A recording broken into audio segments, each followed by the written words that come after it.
Lihat, Prof. Ya, Jelas. jelas. Ya, baik. Kami itu selalu membuat branding IASP 2020 untuk membedakan saja tentang instrumen lama yang dipakai sebelumnya, yang menggunakan label 8 standar. Jadi katakanlah ini bagian dari semangat untuk hijrah juga. Dari cara lama kita mengakreditasi ke cara baru. Dan dengan melabeling ini, kita berharap juga ada spirit dan semangat untuk juga bisa melakukan juga transformasi di dalam penilaian. Dan karena memang ada 4 aspek dalam kajian itu, dan sekarang saya diberikan topik tentang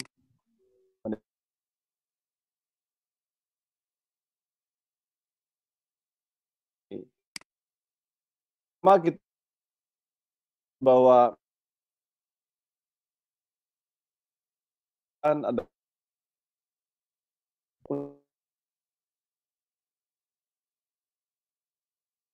adaptasi itu dilakukan yang bersifat memang mencari penjelasan di belakang apa yang disebut kriteria yang terbuka. Nah, definisi yang kita pahami semua bahwa yang disebut definisi terbuka itu artinya terbuka kemungkinan untuk bisa kita lakukan perubahan-perubahan sepanjang tetap berdasarkan pada dasar-dasar kebijakan yang pasti. Nah, apa dasar kebijakan itu? Itu diatur di dalam PP 19 tahun 2005, pasal 86, ayat 3, bahwa akreditasi sebagai bentuk akuntabilitas publik dilakukan secara objektif, adil, transparan, dan komprehensif dan kriteria yang mengacu kepada 8 standar nasional pendidikan. Saya kira evaluasi mutu juga seperti itu, dan ini yang kita taat asas ini pada instrumen yang lalu. Kita menggunakan pada 8 standar. Tetapi apakah sekarang kita masih tetap pakai? Tetap saja. Cuma bobotnya ini tidak lagi 100% seperti yang lalu. Bobotnya kita kurangi karena kita akan memasukkan aspek-aspek penilaian kinerja itu di dalam instrumen yang baru kita. Nah, di Permendikbud tentang BAN 13/2018 ini diatur tentang apa kewenangan dari tugas BAN itu. Nah, salah satunya menetapkan kebijakan dan pengembangan sistem akreditasi sesuai prinsip perbaikan mutu berkelanjutan secara nasional, dan B, merumuskan kriteria dan perangkat akreditasi untuk diusulkan kepada Menteri. Nah, karena itu dalam posisi ini, kita sedang mengerucut ini pekerjaan kita ini untuk menyusun instrumen baru yang secara umum nanti akan saya jelaskan strukturnya seperti apa, terutama untuk yang berkait dengan aspek manajemen sekolah atau manajemen madrasah. Nah, kenapa di dalam aspek instrumen baru ini kental sekali nuansa manajemen sekolahnya? Itu. Yang lalu pun sebenarnya dengan 8 standar itu juga ada standar pengelolaan. Tetapi nuansa manajemennya sebagai suatu konsep keilmuan itu belum terlihat. Jadi saya merasa yang lalu itu jangan-jangan saya bilang dulu-dulu itu mungkin tidak cukup baik dalam kajian akademik, sehingga yang dirumuskan di situ hanya misalnya visi misi dan sedikit soal-soal yang menyentuh pada aspek proses manajemennya. Nah, lalu dengan begitu kita coba mengkaji juga melihat dalam naskah akademik kita bahwa aspek sekolah itu misalnya kepemimpinan sekolah itu memberikan pengaruh besar setelah proses pembelajaran di kelas. Jadi kalau dibuat regresi, mana yang paling berpengaruh, maka diketahuilah bahwa yang berpengaruh itu memang proses pembelajaran, tapi setelah itu adalah aspek kepemimpinan kepala sekolah. Karena itu kita perlu melihat domain utama dalam proses manajemen sekolah itu adalah aspek kepemimpinan. Di sebuah riset yang lain juga disebutkan bahwa kepemimpinan kepala sekolah dan lebih luas lagi manajemen sekolah itu memberikan kontribusi bagi kemajuan sekolah. Nah, konsep yang terakhir ini lebih banyak didorong oleh para peneliti dan penganjur sekolah efektif.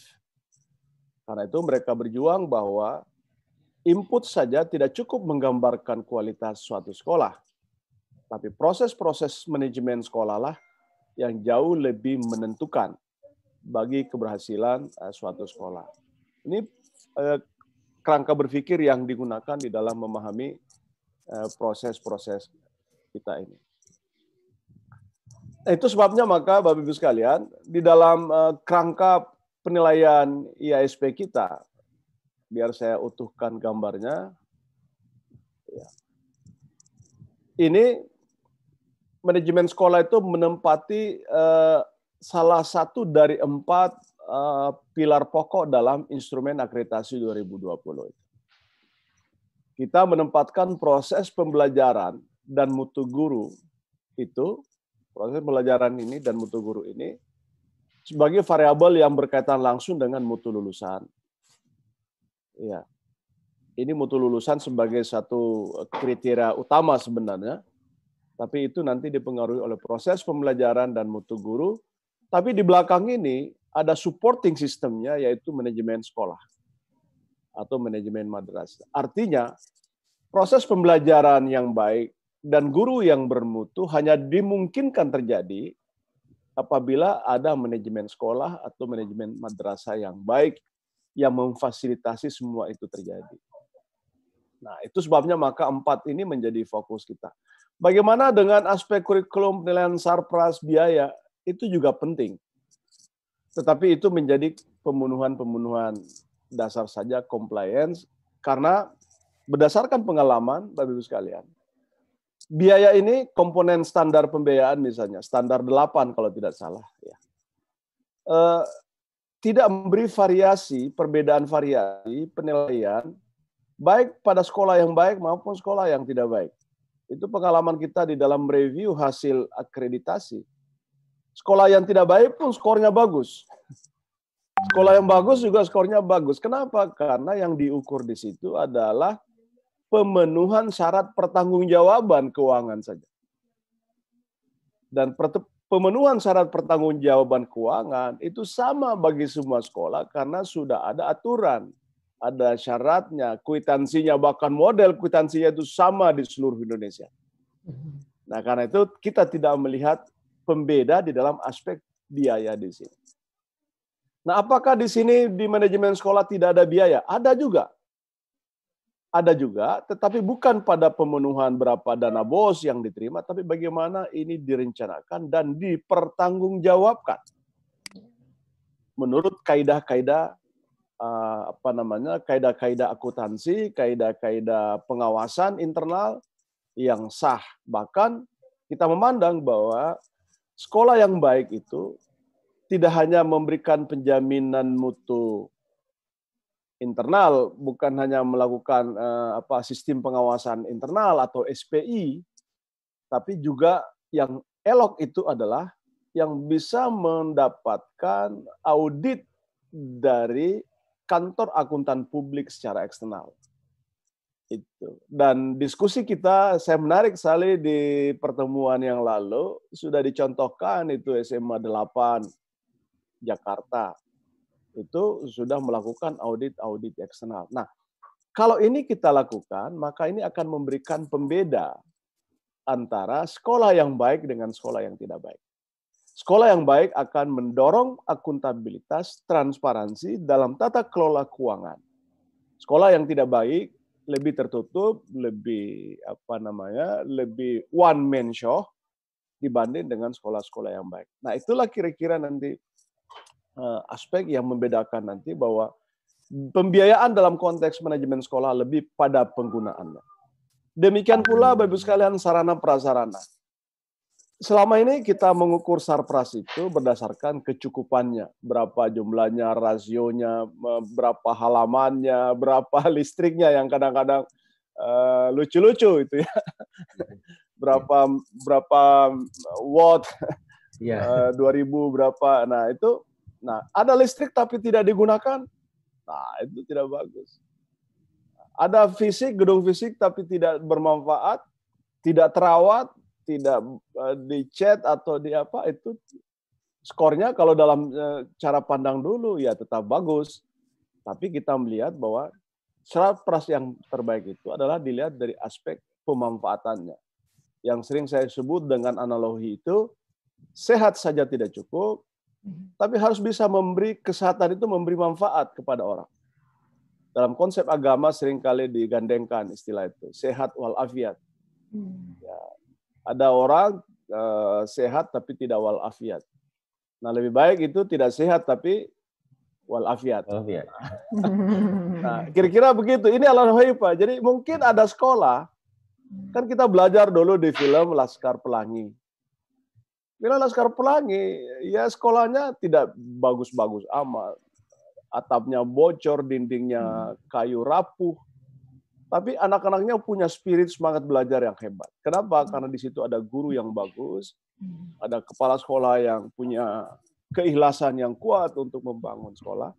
Dan variabel-variabel itulah yang cukup dominan nanti untuk bisa menunjukkan aspek-aspek kinerja suatu sekolah. Itulah sebabnya maka saya kira sarpras ini nanti ke depan boleh jadi sekolah itu tidak punya. Tetapi kalau dia bekerja sama dengan perguruan tinggi, bekerja sama dengan sekolah lain, dan anak-anaknya bisa belajar dengan baik, ya mengapa tidak itu kita nilai? Nah, ini bagian dari aspek-aspek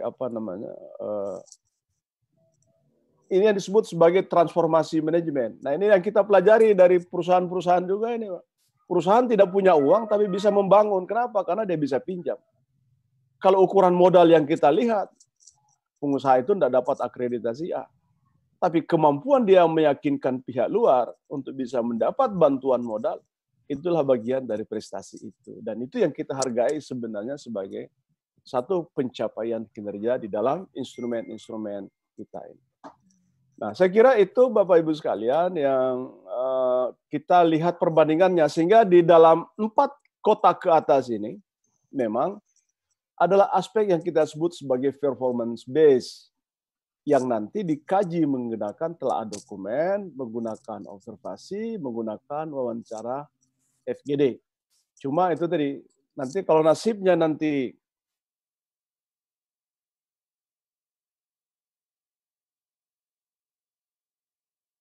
rumah sampai Desember,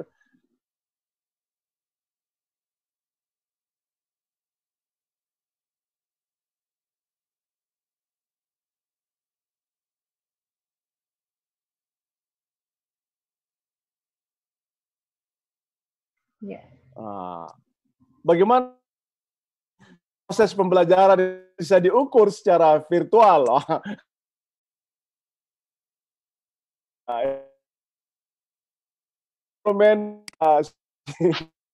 Iya, betul.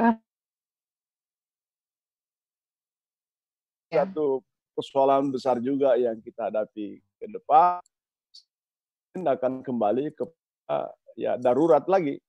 Ya mungkin kita menggunakan sementara telaah dokumen saja. Itu pun juga kalau sekolahnya mau kolaboratif, bekerja sama.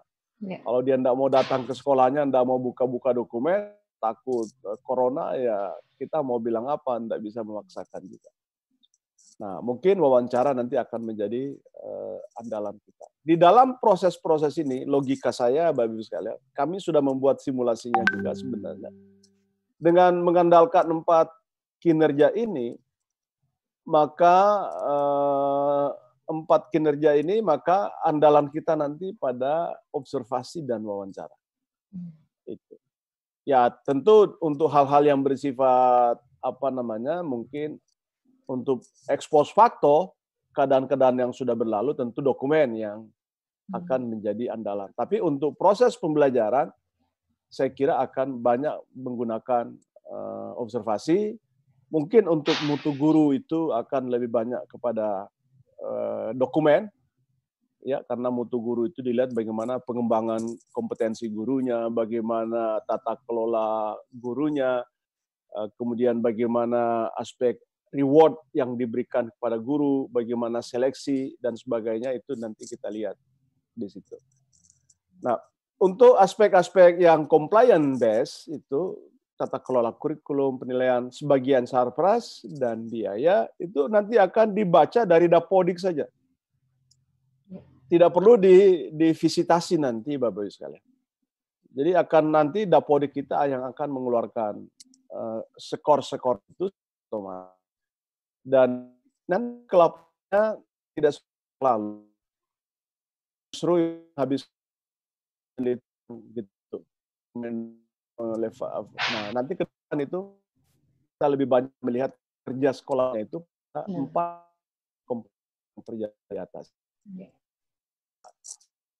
Dan selanjutnya adalah nah, kita gunakan framework proses manajemen sekolah ini. Saya kira teman-teman yang sudah kali kita ini sudah biasa ini Pak model-model seperti ini, bahwa suatu sistem manajemen sekolah itu terdiri dari 4 aspek. Input, proses, output, dan outcome. Nah, yang mana yang dilihat oleh kompetensi itu lebih banyak aspek inputnya. Nah, kita nanti instrumen yang baru ini lihat terutama pada proses dan bergerak ke output dan outcome.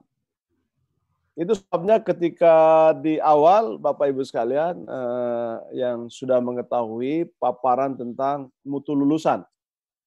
Nah, mutu lulusan itu ada aspek yang baru kita masukkan, yaitu kepuasan pengguna lulusan. Nah, kepuasan pengguna lulusan ini adalah maksud menjadi outcome. Outputnya mungkin hasil belajarnya, tapi outcome-nya itu adalah dampak-dampak yang terjadi. Kalau di SMK itu nanti dilihat pada berapa persen angka-angka yang masuk ke dunia kerja. Itu di mutu lulusan. Nah, sementara kalau di sekolah-sekolah umum adalah bagaimana kepuasan-kepuasan pengguna lulusan. Kalau dia SD, maka pengguna lulusan SMP-nya yang dinilai. Nah, manajemen sekolah disinilah dengan proses pembelajaran ini bercokol. Nah, apa isinya di sini? Proses itu adalah yang saya sebut sebagai roda-roda ini.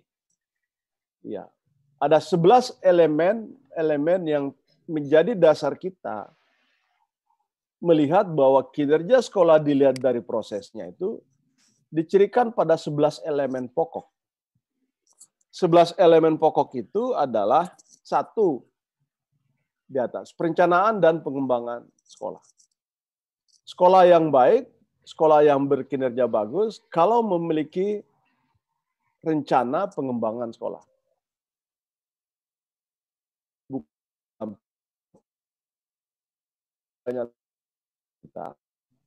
Seolah-olah rencana itu hanya menjadi RKKS itu hanya menjadi syarat-syarat saja untuk pencairan dana BOS, syarat-syarat untuk pemenuhan administrasi. Tapi bagaimana perencanaan itu benar-benar dilaksanakan, bagaimana rencana itu benar-benar diimplementasikan, itu bagaimana perencanaan itu dievaluasi. Nah, itu menjadi satu domain teori yang kita diskusikan di dalam ketika merumuskan ini. Nah, itu nanti kita masukkan. Ini salah satu aspek yang kita masukkan dalam butir instrumen kita. Yang kedua adalah iklim dan budaya sekolah. Ya. Semua riset-riset kita, bahkan yang banyak sekarang penganut paham budaya sekolah, itu mengatakan tidak ada yang lebih penting dari semua aspek-aspek sekolah itu kecuali budaya. Karena budaya itulah merefleksikan satu kebiasaan, kepedulian terhadap tatanan nilai positif yang sudah tertanam lama di sana. Sehingga inilah salah satu sebenarnya yang mencirikan sekolah yang baik dengan sekolah yang tidak baik, karena budaya akademiknya yang sudah melekat pada sebuah sistem sekolah. Ketika terjadi kebijakan dulu sonasi terjadi, banyak orang menolak sonasi itu karena dikhawatirkan itu merusak tatanan budaya sekolah, terutama budaya akademik yang sudah berlangsung dengan sangat baik selama ini. Nah, ini kita masukkan dalam dua spektrum di dalam butir-butir instrumen kita. Yang ketiga, Bapak Ibu sekalian, itu adalah pemantauan siswa. Menurut teori ini bahwa sekolah yang terus-menerus melakukan pemantauan terhadap prestasi siswa itu akan menunjukkan kinerja yang bagus. Pemantauan ini dilihat dari aspek kegiatan akademik khususnya melalui kegiatan-kegiatan penilaian. Itu. Nah, ciri berikutnya adalah kepemimpinan sekolah. Saya kira bapak-bapak, para pengawas ini banyak dari latar belakang sebagai kepala sekolah. Ya, dan pasti tahu bahwa kita nggak bisa menolak satu paham bahwa kepemimpinan sekolah ini berperan penting sekali. Banyak sekolah-sekolah kita menjadi menurun setelah ditinggal oleh kepala sekolahnya yang hebat-hebat itu. Karena diganti oleh kepala sekolah yang mungkin diangkat dengan tidak menggunakan syarat-syarat tertentu berdasarkan kualitas calonnya. Itu. Jadi kita tidak bisa menolak, dan ini saya kira kalau kita mengatakan bahwa pemimpin itu benar-benar menjadi faktor penting di dalam menciptakan sekolah-sekolah yang berkinerja yang bagus. Kemudian berikutnya adalah sekolah efektif itu dicirikan pada pengembangan guru dan staf. Adanya kegiatan itu. Ya. Pengembangan guru itu kalau selama ini kita mendefinisikan di dalam kerangka kebijakan profesi. Tapi definisi ini kita perlebar lagi. Di dalam tata kelola guru yang baik itu apabila dimulai yang bagus, lalu ditugaskan dengan sesuai jurusan, sesuai kompetensinya, dilakukan pengembangan keprofesian, dilakukan penilaian kinerja, dan diberikan reward penghargaan sesuai dengan kinerja itu. Nah, pada titik ini biasanya kita menemukan kelemahan-kelemahan yang terjadi pada sekolah kita, terutama sekolah yang dikelola dengan tidak profesional. Banyak sekali kalau tidak salah ya, setelah terjadi gejala terakhir ini bahwa banyak sekolah, setelah banyak guru-guru kita pensiun, guru-guru ASN, PNS pensiun, hampir-hampir tidak berimbang dengan pengangkatan dengan PNS baru. Nah, ketika ini terjadi, para kepala sekolah membuat kebijakan sendiri, entah melalui rapat atau melakukannya sendiri, atau guru-guru juga mungkin sendiri, merekrut guru seadanya atau ya dengan cara, maaf ya, kadang-kadang mungkin KKN. Ditunjuk saja, diminta saja siapa yang dekat, dan tidak mengikuti kaidah-kaidah manajemen sumber daya manusia. Bahwa kita perlu merekrut mereka dengan cara yang benar, kita umumkan, lalu kita seleksi untuk memilih calon-calon yang terbaik. Lalu kalau dia bekerja dengan bagus, kita perlu juga mengembangkan suatu sistem penghargaan, gaji yang bukan cuma secukupnya, bukan cuma pantas, tetapi juga kepastian. Nah, karena itu kepastian itu perlu ada dukungan SK berapa sebenarnya seseorang itu diberi gaji. Bukan cuma belas kasihan. Jadi selama ini terjadi di sekolah itu, gaji itu ditafsirkan sebagai belas kasihan. Sebagai tanda terima kasih. Bukan dalam kerangka kita betul-betul ingin menciptakan, memastikan bahwa guru-guru yang terbaik itu akan tinggal di situ, karena itu kita memberi dia kepastian. Besar kecilnya itu relatif, tetapi kepastian kapan dia terima itu yang sering kali tidak terjadi. Apalagi dengan mekanisme pencairan dana BOS yang selama ini memang seringkali tertunda-tunda, meskipun kita punya kebijakan baru, kementerian lebih langsung ke sekolah, Dan ini mungkin menjadi jalan yang bagus juga untuk bisa merapikan tata kelola guru kita, terutama guru-guru tidak tetap yang ada di sekolah. Bapak-Ibu sekalian, variabel berikutnya itu adalah pemberdayaan orang tua masyarakat. Riset-riset membuktikan, praktek sudah membuktikan bahwa keterlibatan orang tua di dalam proses-proses sekolah itu sangat penting.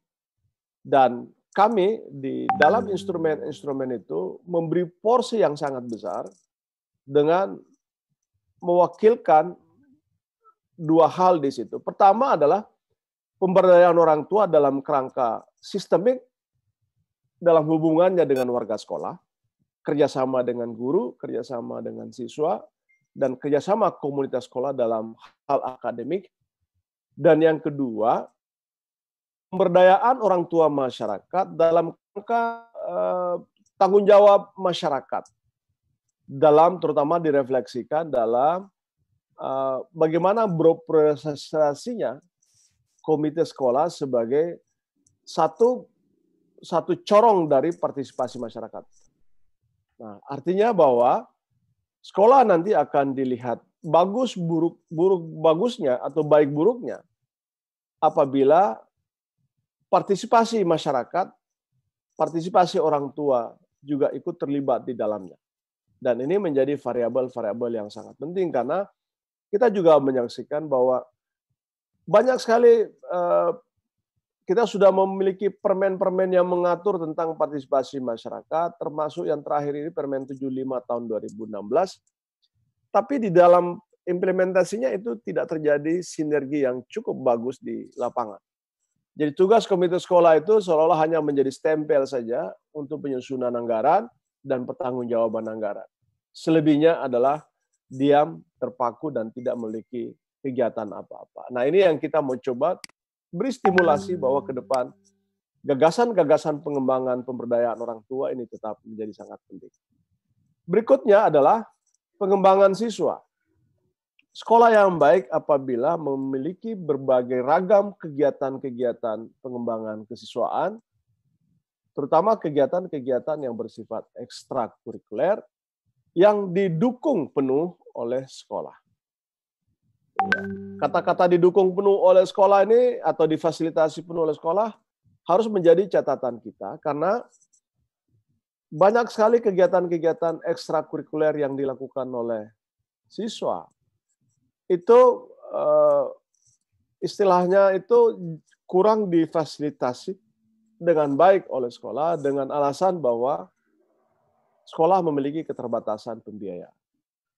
Jadi anak-anak dibiarkan sendiri mencari sumbangan sendiri, mencari uang sendiri.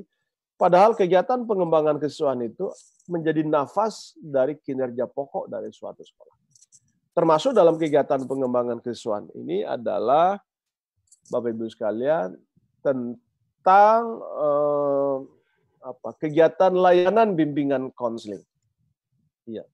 Karena di PP 19 2005 dan PP yang mengikutinya itu ditegaskan betul bahwa layanan konseling itu harus dilakukan mulai dari tingkat sekolah dasar sampai di tingkat sekolah menengah atas.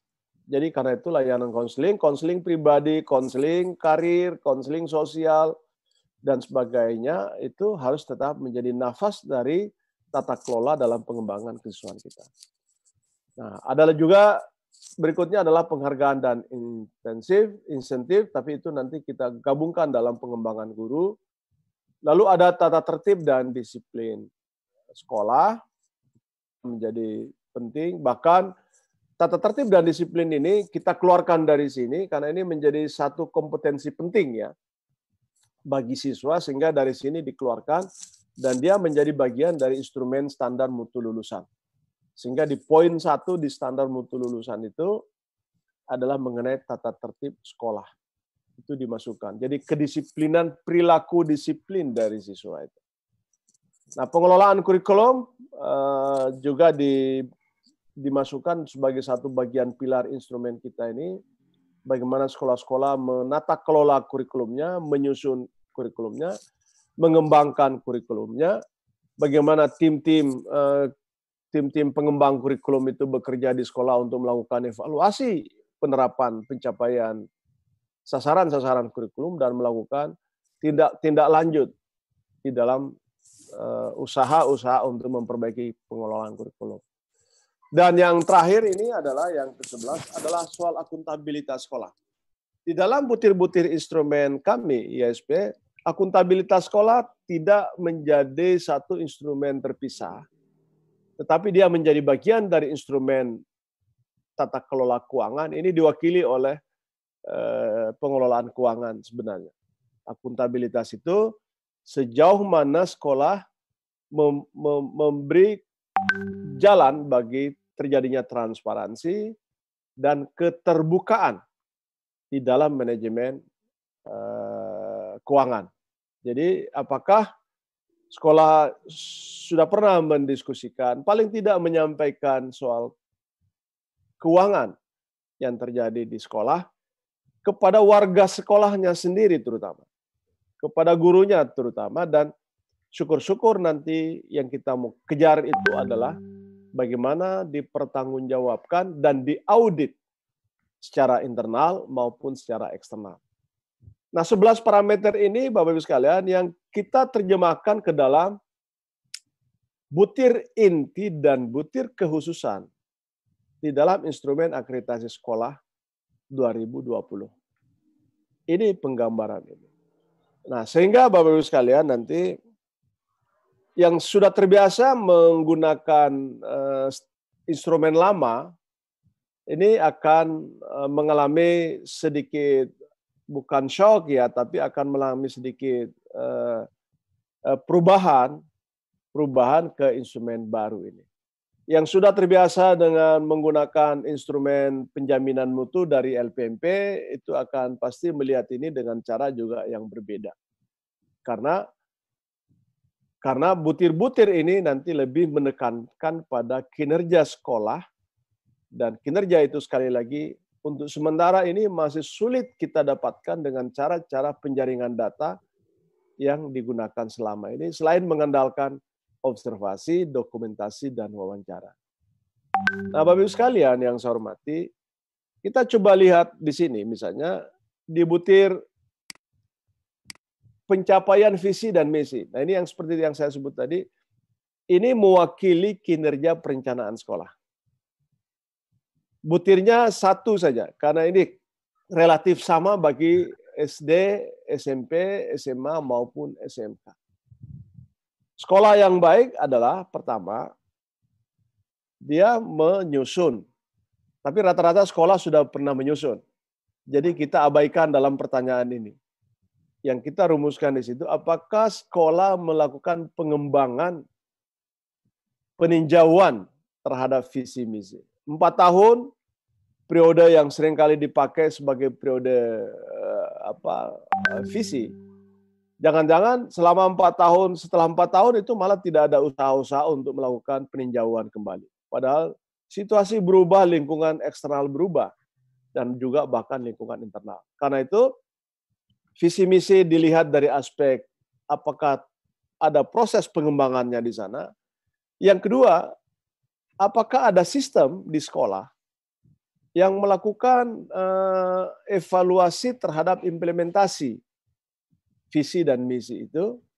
Dan terakhir adalah, apakah visi dan misi itu dilakukan evaluasi pencapaiannya, baik periodik tahunan, mungkin 2 tahunan, mungkin 4 tahunan. Nah, itu kita lihat, kita nilai di situ, dan ini memberi skor yang cukup untuk menunjukkan bahwa sekolah itu menjadi baik atau tidak baik. Berikutnya adalah kompetensi kepala sekolah, kepala madrasah. Nah, ini Bapak Ibu sekalian, ini juga menjadi satu poin penting di kami. Dari 4 kompetensi di Permen 12, ya, kompetensi manajerial, kompetensi kepribadian, kompetensi pedagogik, kompetensi sosial, kompetensi supervisi, dari 5 itu, ya kita mengambil saja bahwa aspek kompetensi yang kita ukur itu yang lebih menyentuh kepada pembelajaran anak. Nah, karena itu kita meneliti, kita memeriksa di sini bagaimana kompetensi supervisi kepala sekolah. Artinya kan kita juga mengetahui bahwa konsep kepala sekolah itu kan juga sebagai pemimpin pembelajaran.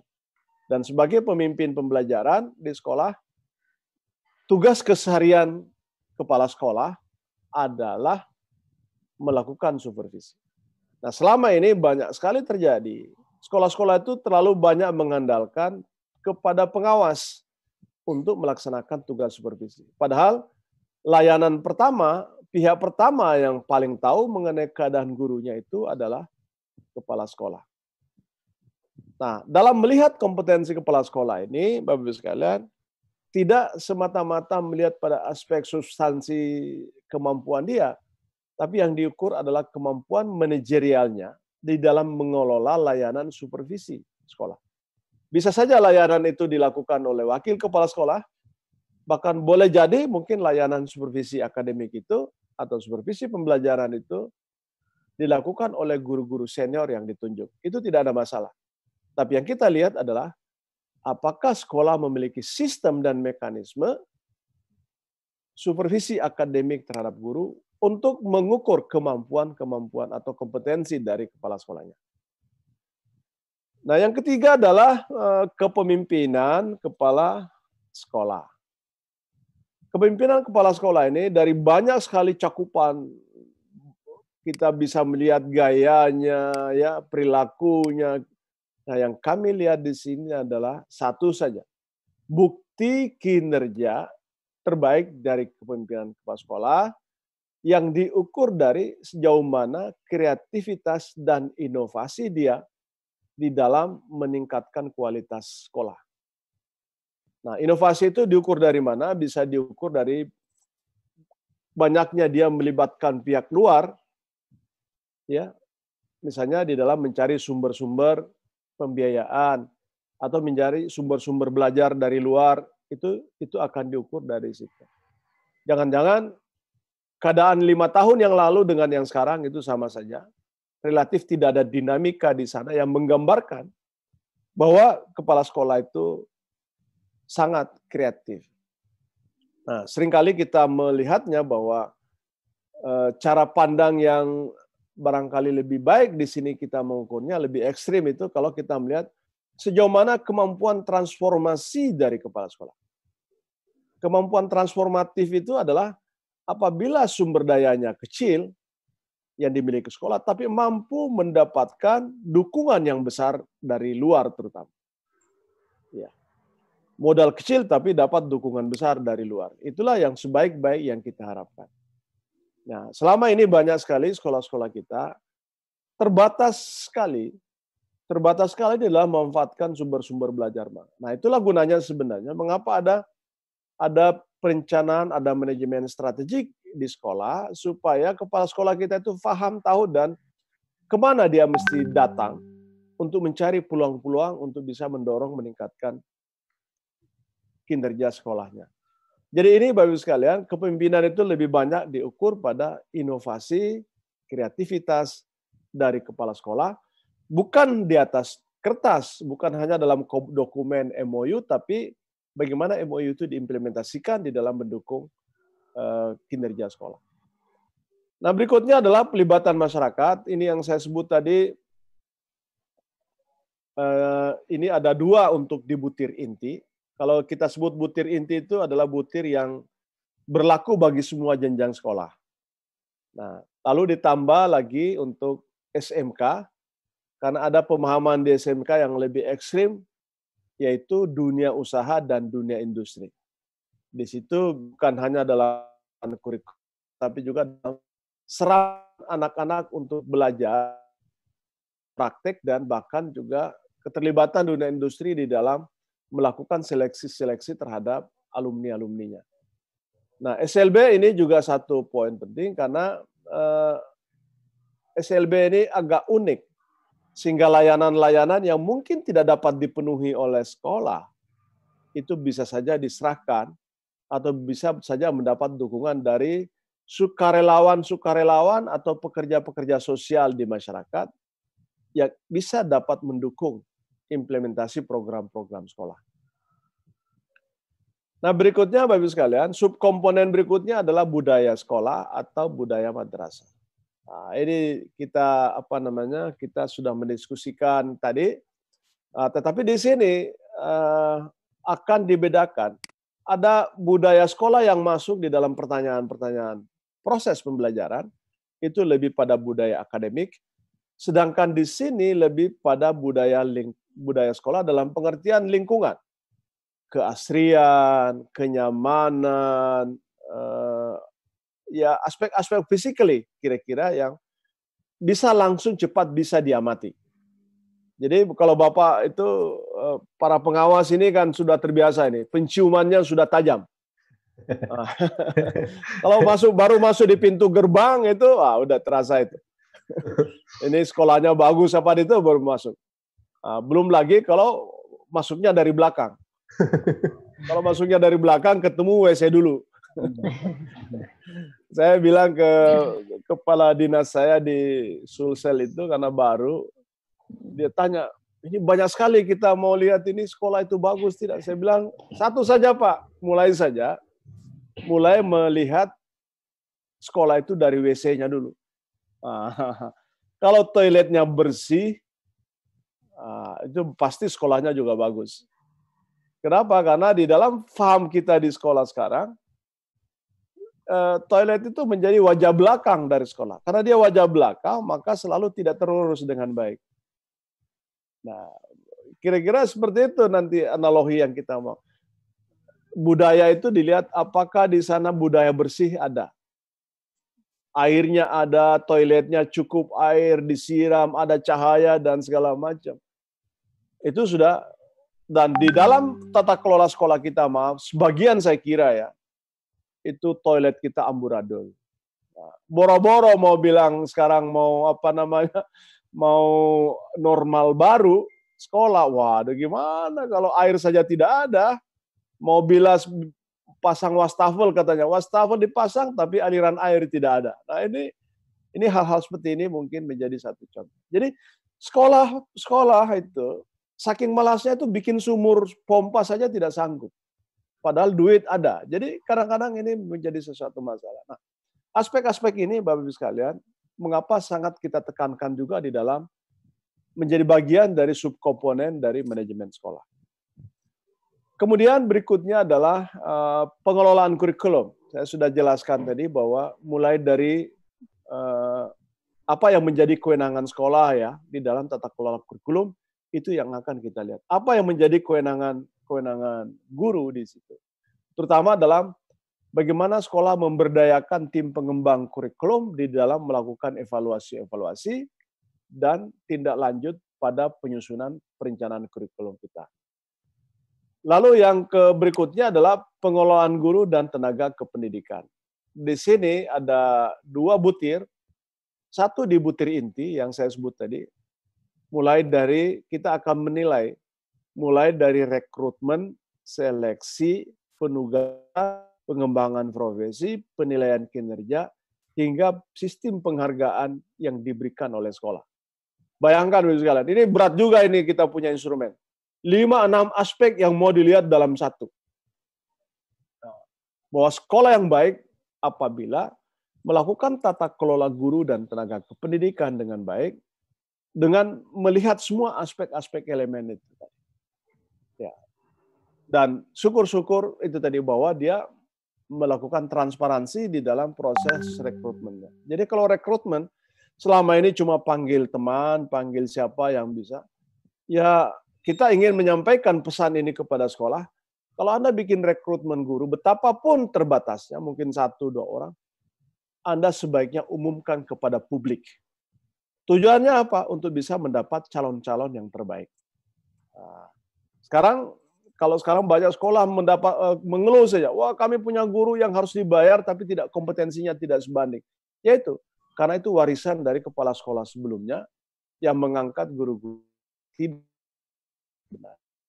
Yang kan sekolah lakukan dan bahkan teman-teman para pengawas yang saya hormati, saya juga mengingatkan ini seperti disampaikan sumber manajerial.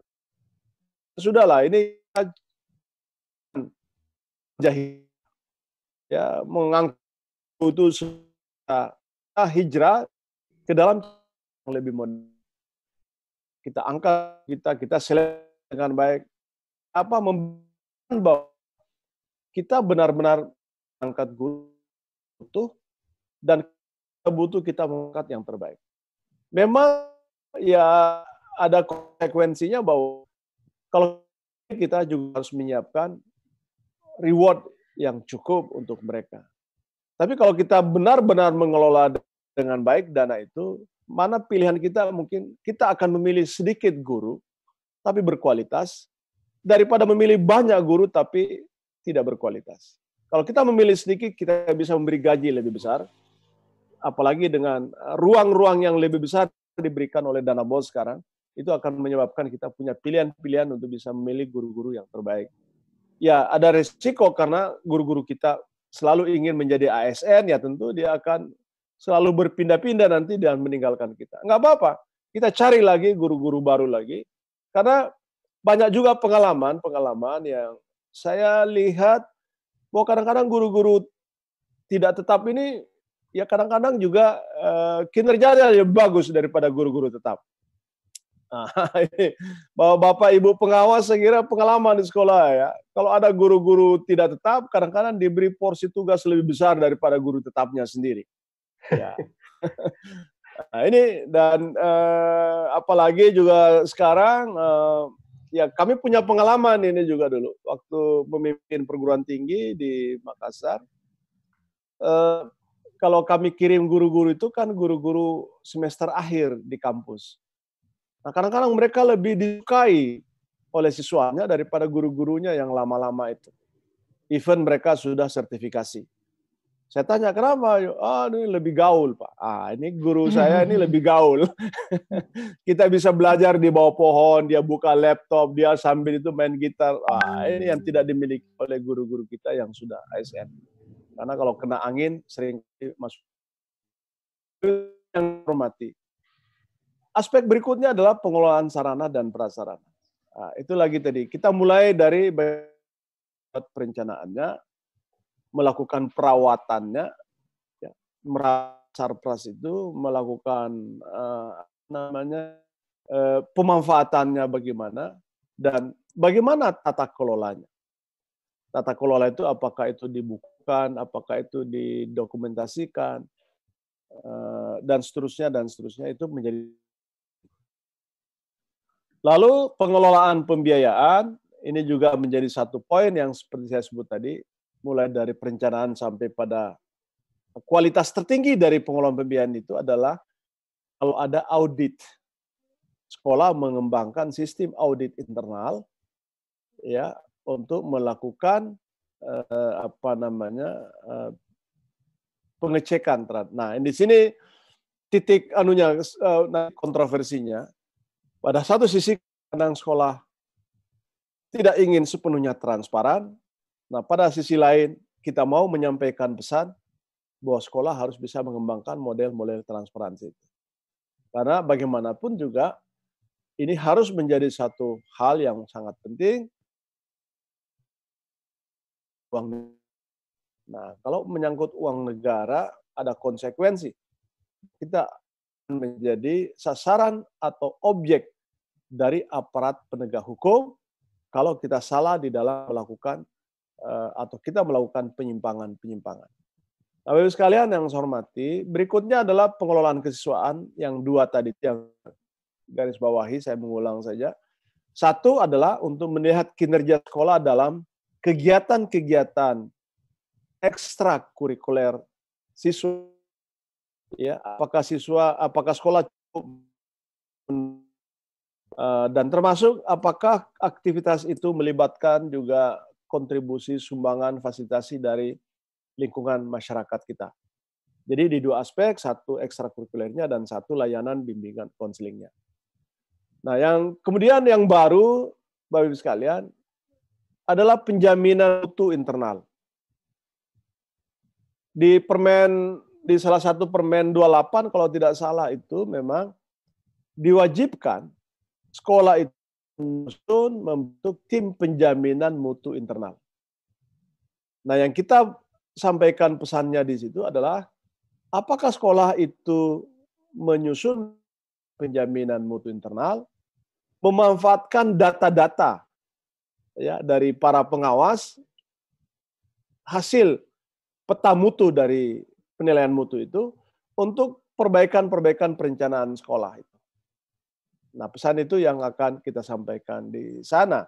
Dan sekolah yang baik adalah sekolah yang membentuk atau membangun sistem penjaminan mutu yang bagus pula. Nah, harapan kita adalah ini juga bisa menjadi pesan bahwa kebijakan-kebijakan kementerian kita tentang pentingnya tim penjaminan mutu itu diimplementasikan dengan baik di dalam sekolah. Nah, yang terakhir adalah bursa kerja. Bursa kerja ini khusus untuk SMK. Karena ada kewajiban bagi setiap SMK itu mengembangkan bursa kerja yang bukan hanya dibentuk institusinya yang benar-benar berfungsi. Jadi sekali lagi nanti Bapak Ibu sekalian yang berkepentingan di dalam SMK kita, maka yang kita nilai salah satunya juga adalah bagaimana mereka mengembangkan model-model bursa kerja yang baik sebagai tempat bagi anak-anak lulusan maupun bagi calon lulusan untuk bisa mendapat informasi mengenai peluang-peluang kerja yang dapat dimasuki oleh anak-anak kita. Nah, yang terakhir adalah inilah contoh butir yang kami kembangkan di dalam menilai. Jadi kurang lebih tadi ada 13 butir. Kalau kita melihat di sebelumnya, Bapak Ibu sekalian, 13 butir itu butir inti, salah satunya adalah penjaminan mutu. Nah, penjaminan mutu ini indikatornya adalah sekolah melaksanakan penjaminan mutu internal secara berkala di sini. Lalu pernyataannya ini. Sekolah madrasah melaksanakan penjaminan mutu internal sekolah setiap tahun terkait pencapaian standar nasional. Jadi yang dimaksud di sini 8 standar yang meliputi kegiatan pelaksanaan evaluasi diri sekolah atau EDS, penyusunan RKA sekolah madrasah yang merujuk pada peta mutu dan hasil EDS, melakukan evaluasi pelaksanaan program RKA SM, dan melaksanakan tindak lanjut perbaikan. Nah, ini kualitas yang terbaik itu adalah yang terakhir, Bapak Ibu sekalian. Kalau level 4 itu aspek ini, melakukan tindakan perbaikan secara berkelanjutan. Jadi kalau nanti teman-teman, salah satu kunci-kunci untuk membedakan antara level 4 dan level 3, kadang-kadang ada tulisan-tulisan di belakang di sini nih. Melakukan tindakan perbaikan secara berkelanjutan. Ya, yang membedakan level 3 dan level 4. Level 3 itu hanya dengan merujuk peta mutu dan hasilnya, serta melakukan evaluasi pelaksanaan program RKSM, tanpa harus melakukan tindakan perbaikan secara berkelanjutan. Nah, jadi sekolah yang dianggap bagus adalah sekolah yang mengembangkan model-model itu. Jaminan mutu secara berkelanjutan. Nah, lalu level 2 menyusun RKA dengan merujuk peta mutu, tapi tidak melakukan evaluasi program. Jadi skornya hanya 2. Nah, yang terakhir di level 1, yang paling rendah ini, serendah-rendah iman dari sekolah atau madrasah adalah itu tadi. Dia bisa melakukan Ya, dia tidak menggunakan data-data tanpa memperhatikan peta mutu dan evaluasi diri dari sekolah. Bapak sekalian, untuk pembuktian kinerja tadi, ini kasus kita kira-kira apa yang kita mesti lakukan di sana? Mungkin kita melakukan, ya tentu yang paling banyak kaitannya di sini adalah lebih utama adalah telah dokumen. Ya. Kalau observasi kan relatif mungkin tapi sedikit. Tapi yang dominan ini adalah tentu telah dokumen. Kita harus menelah dokumen evaluasi diri sekolah, menelah dokumen EDS, kita melihat peta mutu yang disampaikan oleh pengawas atau LPMP, itu bisa kita lihat di situ, dan dari situ masuk ke dokumen perencanaan, lalu kita lihat apakah di dalam dokumen perencanaan itu sekolah melakukan evaluasi, dan seterusnya apakah dari evaluasi itu apakah ada tindak lanjut yang dilakukan oleh sekolah kita.